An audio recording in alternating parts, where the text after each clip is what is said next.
No one could calm the Mafia Boss's twins. Until the Black Maid did this. Hello everyone. Before we begin today's story, I have a small favor to ask. Please hit subscribe and turn on the notification bell so you never miss our channel's new videos. It's quick, free, and the best way to support us in bringing you more dramatic stories. Your support means the world to us. Where are you watching from? Drop your city or country in the comments below. Thank you very much. Now, let's return to the main character. Alexander Alex Romano had built an empire that stretched across state lines, a carefully controlled world of polished stone floors, quiet hallways, and rules that were never written down but always obeyed. Yet on this particular night, none of that mattered, because the sound echoing through his mansion was not the sound of deals being made or rivals being outplayed, but the raw, relentless crying of his twin sons, Lucas and Leo, barely 2 years old, their voices rising and falling like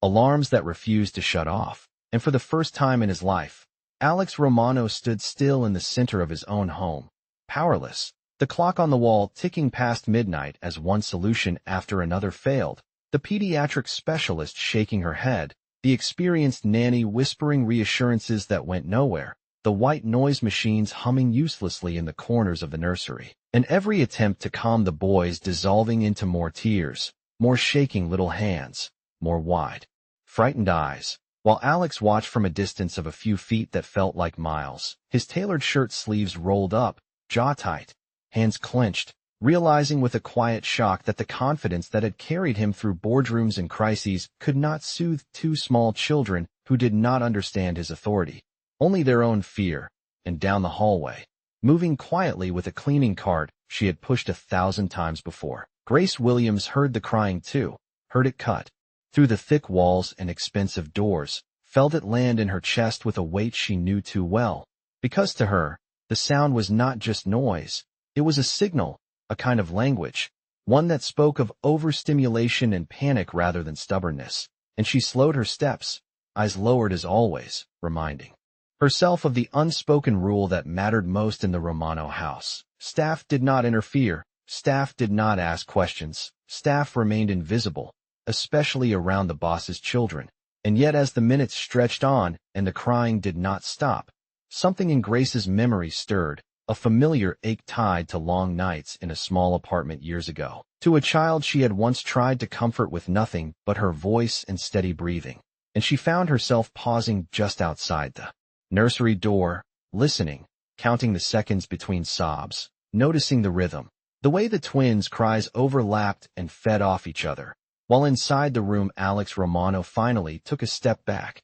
running a hand through his hair as the specialist quietly suggested giving it time, time being the one thing that felt impossible when every cry landed like a reminder of his own limits. And in that suspended moment, with the house holding its breath and the crying refusing to fade, 2 worlds stood on the edge of colliding. The world of a man used to control and the world of a woman trained to disappear. Neither of them, yet knowing that what happened next would change the meaning of power inside those walls forever. The crying continued long past the moment when exhaustion should have taken over, stretching the night thin and tense as if the walls themselves were listening. And inside the nursery the air felt heavy with failed attempts, discarded toys, half-emptied bottles of water, and the quiet embarrassment of professionals who had run out of answers, while Alexander Romano stood near the window, looking out over the dark lawn where motion sensors cast soft white light across trimmed hedges, his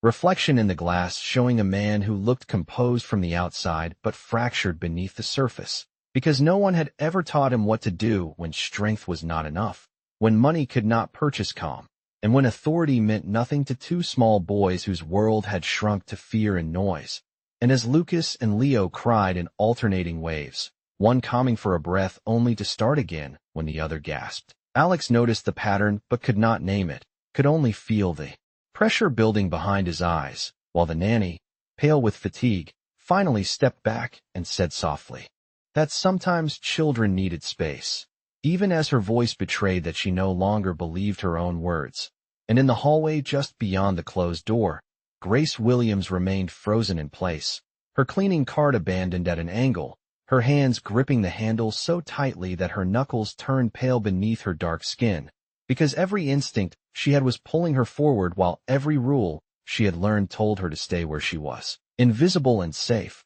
And she reminded herself that she was hired to clean, not to solve problems that belonged to people far above her. Yet the sound coming from the room was not a problem to her. It was a signal, the kind she had learned to read years ago when she had no one to call for help and had to rely on observation and patience instead of instructions. And she listened closely, counting the seconds, noticing how the cries spiked whenever someone spoke too loudly or moved too quickly, how the twins' small bodies seemed overwhelmed, rather than defiant. And she swallowed hard, knowing that stepping across that threshold without permission could cost her the job she depended on, the job that paid her rent and kept her life stable. While inside the nursery, Alex finally turned away from the window, his voice low and controlled as he told everyone to take a break, not because he had a plan, but because he could not stand to watch the same failures repeat. And as the room emptied, the crying only grew sharper in the sudden quiet,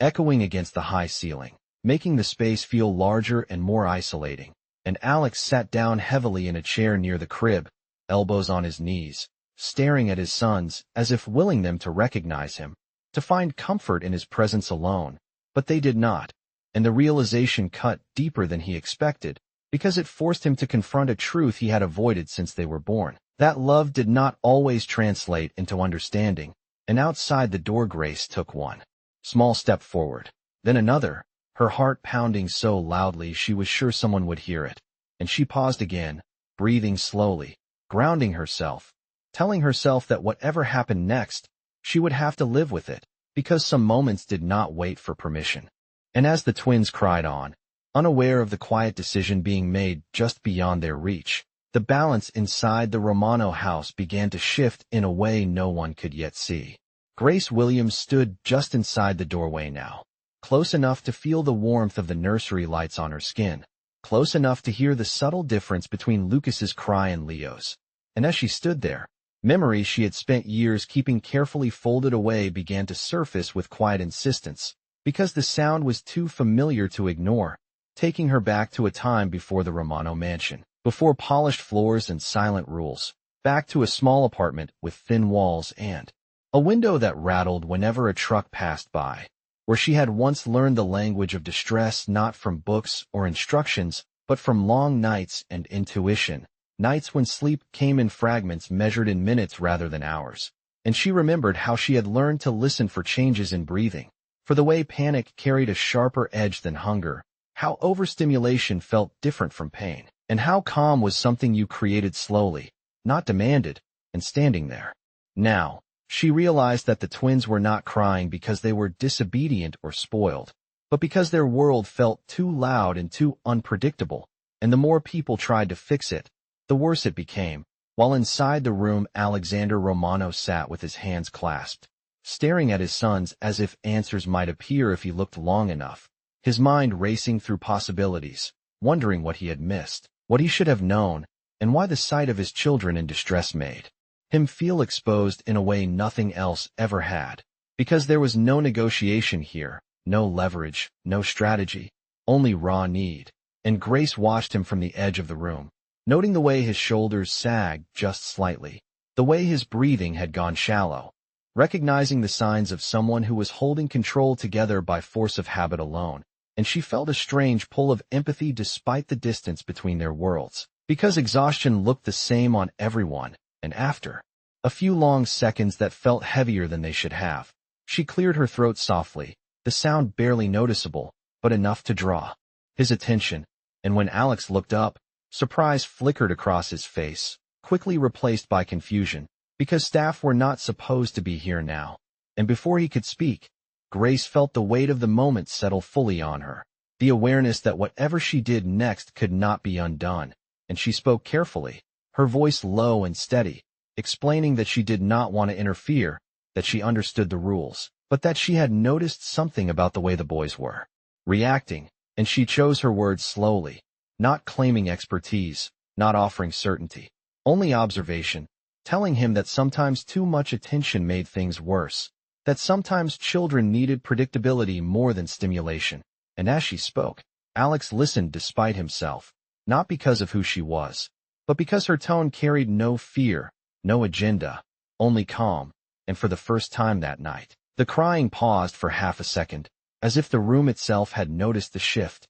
and Grace took a careful step closer, lowering herself to the floor rather than looming over the cribs, keeping her movements deliberate and unhurried, her hands resting in her lap, open and still, and she began to breathe slowly, audibly but softly, creating a rhythm that did not demand attention but offered it. And the twins did not stop crying right away, but the pitch changed, the sharp edges smoothing just a little, and Alex watched, his heart pounding, torn between instinct and restraint, between the man he was and the father he wanted to be, as he realized that control was no longer the currency that mattered most in this room. Grace remained on the floor, her posture relaxed but intentional, as if she had all the time in the world even though every second felt fragile, and she did not rush to touch the twins or speak to them directly, instead allowing the steady rhythm of her breathing to fill the space, slow and even, creating a predictable pattern that contrasted with the chaos of the past hour.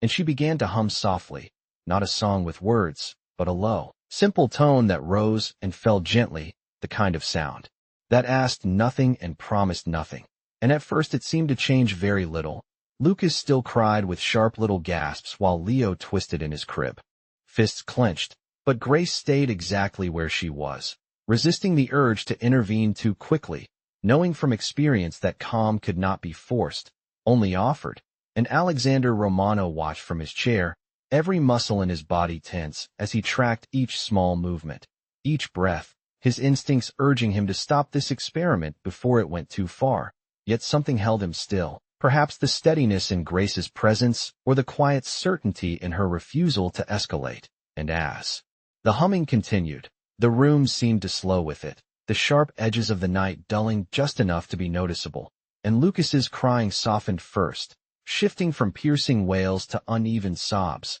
his breathing hitching as if he were unsure what to do next, while Leo's movements grew less frantic, his small body pausing between motions as though listening, and Grace adjusted nothing except her volume, lowering it just a fraction, matching the change she sensed rather than imposing her own pace, her eyes focused not on the twins' faces but on their breathing, reading the subtle cues that others had missed. And when Leo's cries broke into a quieter whimper, she shifted her weight slightly, careful not to startle him, and extended one finger toward the crib rail, tapping it once, then again, slowly, creating a gentle, consistent sound that paired with her breathing. And Alex felt his heart thud in his chest as he realized what was happening, not because it was dramatic, but because it was not, because the room was changing without commands or instructions, and he could not remember the last time he had witnessed something so quiet hold so much power. And as the seconds stretched on, Lucas's sobs faded into shaky breaths, his chest rising and falling in uneven waves that gradually smoothed out, while Leo let out one last protest before going still, his eyes blinking rapidly as if trying to make sense of the sudden calm. And Grace did not celebrate or rush forward. She simply stayed, maintaining the rhythm, allowing the twins to adjust on their own terms, and Alex leaned forward slightly without realizing it, his hands unclenching for the first time that night, a strange mix of relief and disbelief washing over him, because this was not how he had expected things to improve. There had been no decisive action, no authoritative solution, only patience and presence. And when Lucas finally let out a long, trembling sigh, the kind that came after a storm, the room fell into a silence so complete it felt unreal, broken only by the soft hum of the lights and Grace's quiet breathing. And Alex realized in that moment that something fundamental had shifted,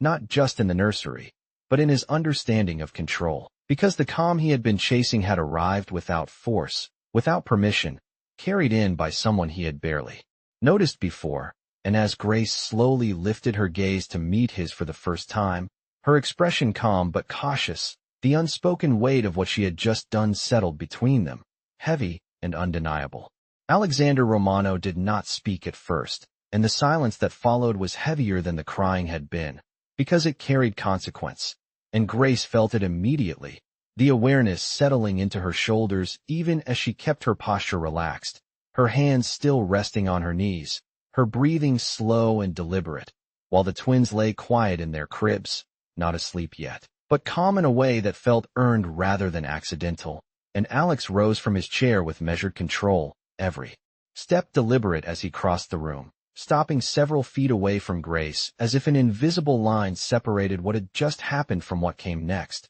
And for a moment he simply looked at his sons, memorizing the sight of them breathing evenly, their faces no longer twisted with distress. Then he looked back at Grace, really looked at her, perhaps for the first time since she had begun working in his home, noticing the steadiness in her eyes, the absence of triumph or fear, and the way she waited without prompting. And when he finally spoke, his voice was low and restrained, asking her how she knew what to do, not as an accusation, but as a question he genuinely did not have the answer to. And Grace answered carefully, choosing honesty without drama, explaining that she had seen reactions like this before, that sometimes children became overwhelmed by too much input, too many voices, too many hands trying to help all at once, and that slowing everything down could give them something stable to hold on to. And Alex listened without interrupting, his arms crossed loosely now rather than tightly. A small but telling shift, and he nodded once,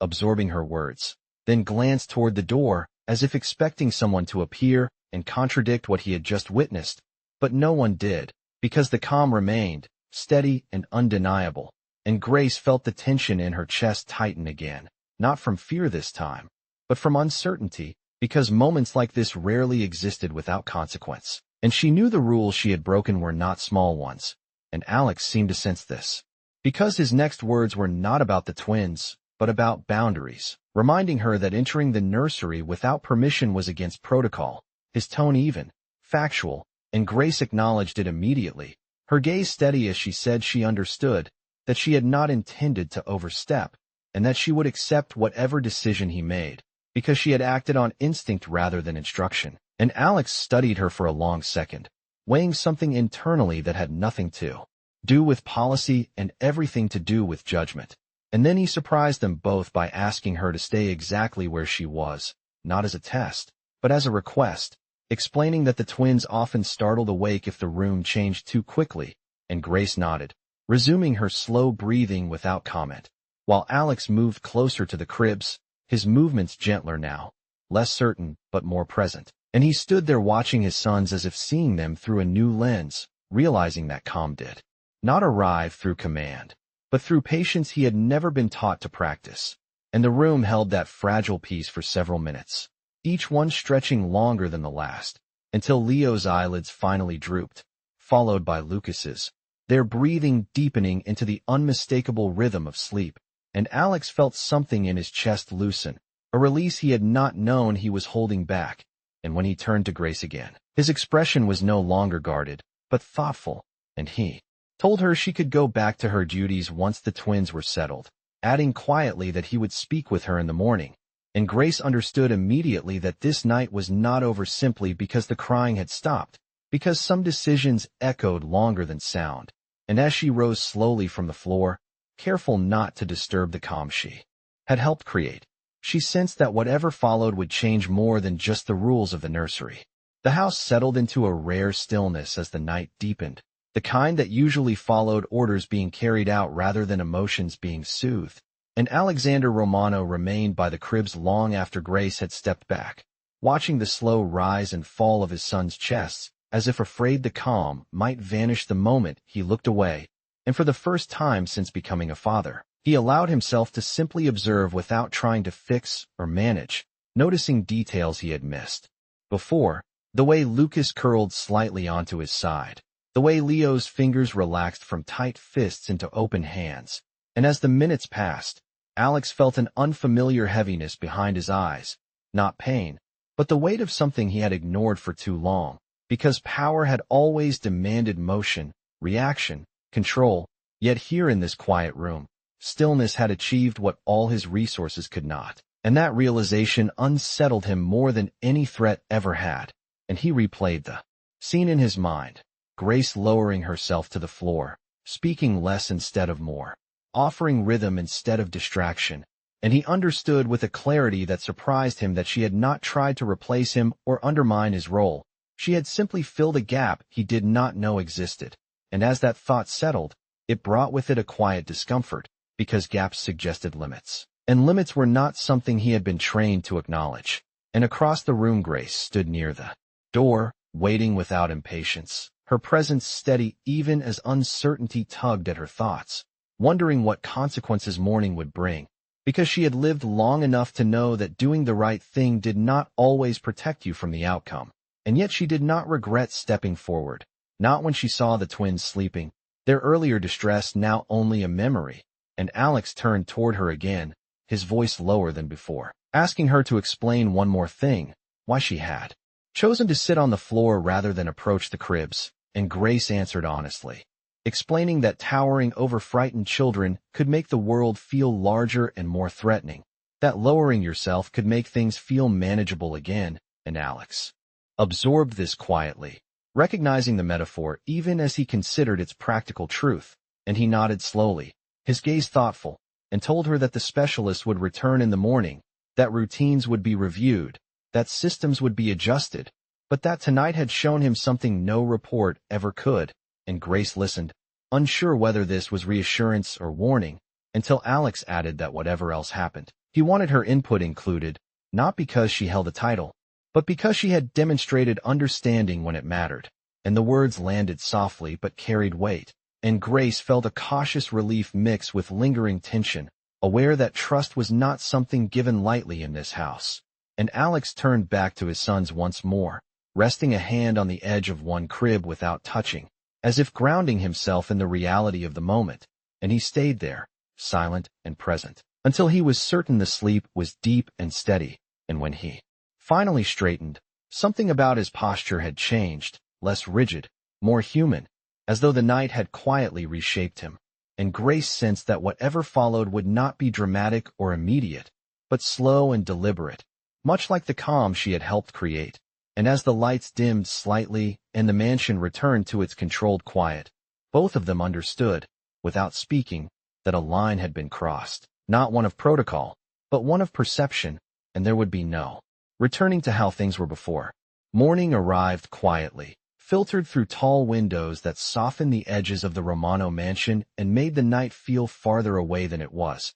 And Alexander Romano moved through his routine with a precision that had always steadied him. Yet something underneath had shifted, because as he reviewed schedules, security briefings, and messages that demanded his attention, his thoughts kept returning to the nursery and the calm that had settled there without force. And when he entered the room again, Lucas and Leo were awake but peaceful, lying on their backs and studying the world with slow blinks rather than frantic cries. And Alex stood at a distance, watching, resisting the urge to intervene, testing whether the calm would hold on its own. And it did, for several long moments that felt like proof. And Grace Williams arrived later that morning as she always did, her uniform pressed, her expression neutral, carrying herself with the same quiet professionalism she had relied on since her first day, though beneath it she remained alert, aware that she was being observed more closely now, not just by the cameras that had always been there, but by Alex himself, who watched from the hallway as she worked, noticing how she moved through spaces without disrupting them, how she adjusted her pace to the environment rather than imposing it. And when the twins began to fuss lightly, not with panic but with mild restlessness, Grace did not rush forward or speak immediately. She paused, listened, and mirrored the calm she wanted to see. And Alex felt the tension in his chest ease as he watched the familiar pattern repeat, subtle and effective. And later, when specialists arrived with their charts and measured language, Alex listened. But this time he also watched, noticing how the room changed when too many voices filled it, how the twins' breathing quickened almost imperceptibly, and he made a decision that surprised everyone, asking for fewer instructions and more observation, for silence instead of solutions, and the room adjusted accordingly. And through it all Grace remained present but unobtrusive, offering input only when asked,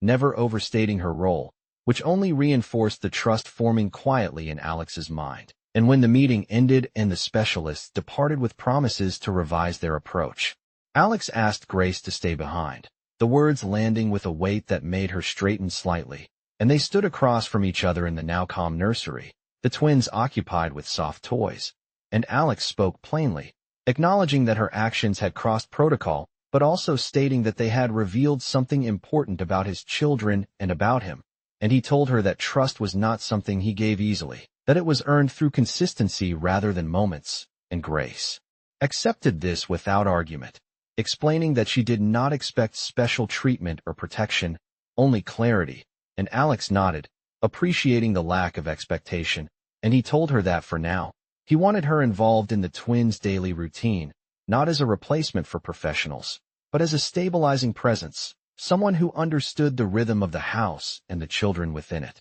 And Grace absorbed the request carefully, understanding the responsibility it carried, and she agreed with a simple nod. And as the morning progressed, Alex found himself stepping back more often, allowing space where he would once have asserted control, watching as the twins responded with growing ease. And in that gradual unfolding, he recognized a truth he had never considered, that leadership did not always mean directing outcomes. Sometimes it meant recognizing who could create them more gently. And as the day settled into a new rhythm, Alex Romano understood that the night before had not been an exception, but a beginning, and the quiet justice of that realization stayed with him, steady and undeniable. The days that followed unfolded with a quiet inevitability, the kind that did not announce itself, but reshaped everything through repetition. And Alexander Romano found himself paying attention to patterns he had once ignored, noticing how Lucas and Leo responded to consistency more than novelty,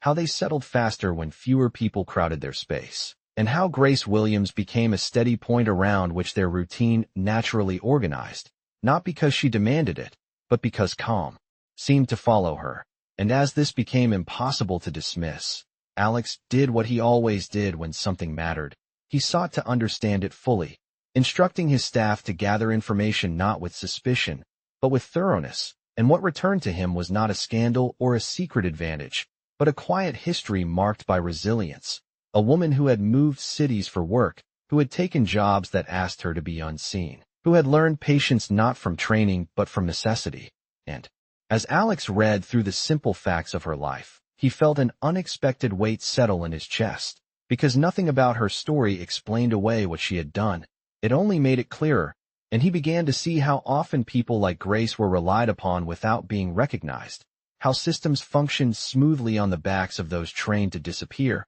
And this realization began to surface in small decisions. He adjusted schedules to protect the twins' rhythm rather than accommodate convenience. He limited unnecessary visits. He asked questions instead of issuing directives, and staff noticed the change even if they could not name it, sensing a subtle shift in how authority was expressed. And Grace noticed it too, though she said nothing, continuing her work with the same quiet focus. Even as her responsibilities grew, careful not to overstep, aware that trust was fragile. And one afternoon, as Alex observed Lucas and Leo playing calmly on the floor, their laughter soft and unforced, he felt a clarity settle over him. Because this outcome was not accidental, it was built moment by moment through choices that favored dignity over dominance. And he called Grace into his study, not to reprimand or praise, but to speak plainly, telling her that her role in the house was changing, that her insight mattered, that what she offered could not be replaced by credentials alone. And Grace listened with measured composure, absorbing the words without relief or triumph, understanding that recognition carried responsibility, and she accepted it with the same steady nod she had offered on the first morning. And from that point forward, the difference became visible, not in grand gestures, but in tone, in how conversations paused to include her perspective, in how decisions were weighed with the twins' well-being at the center. And Alex found himself changed by this as well, realizing that leadership did not diminish when it made room for others, it deepened. And as the house settled into this new rhythm, the contrast between before and after grew impossible to ignore, because peace had replaced tension not through control, but through respect. And one evening, as Alex watched his sons drift into sleep with ease that once felt impossible, he understood that what had been restored was not just calm, but something far more fundamental, the acknowledgement of dignity where it had long been overlooked. And in that quiet recognition, the mansion felt different, not less powerful, but more human. The change did not announce itself with ceremony or declarations, but it became undeniable in the smallest, most telling moments, the kind that lingered long after they passed, and Alexander Romano found himself standing in the nursery one evening as the sun slipped below the horizon, watching Lucas and Leo play quietly on the floor, their laughter soft and unforced, their movements relaxed in a way that once felt impossible, and Grace Williams sat nearby, not directing them, not correcting them, simply present, her calm woven so naturally into the space that it felt like it had always belonged there. And Alex realized then that the house no longer felt like a fortress, it felt like a home. Not because it had lost power, but because it had gained something stronger, and he remembered the man he had been before that night, the one who believed authority alone could solve every problem,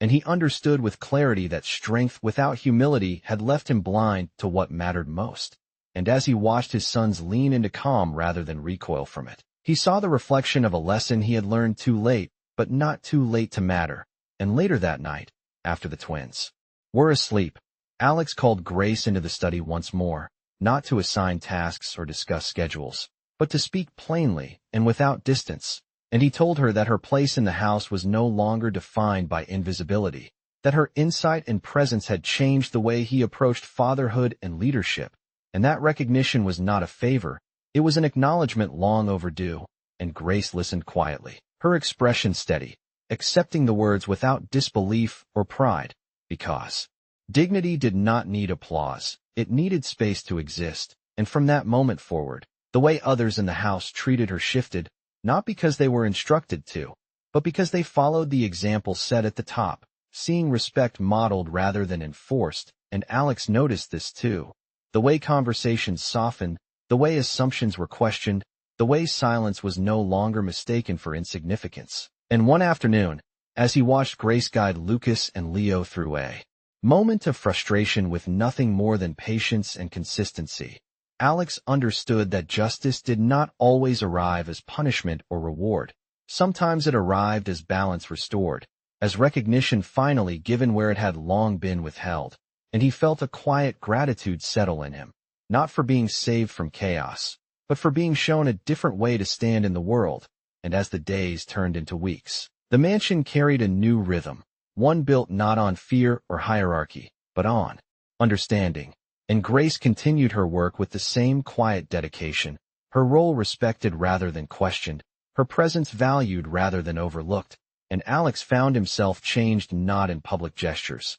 but in private choices, choosing patience where he once chose control, choosing listening where he once chose command. And one evening, as he stood alone in the hallway outside the nursery, listening to the steady breathing of his sleeping sons, he recognized the truth that would stay with him long after the moment passed, that power meant nothing without humility, and that dignity, once acknowledged, had the power to transform even the most rigid world. And that day, without speeches or spectacle, the house remembered what dignity truly looked like.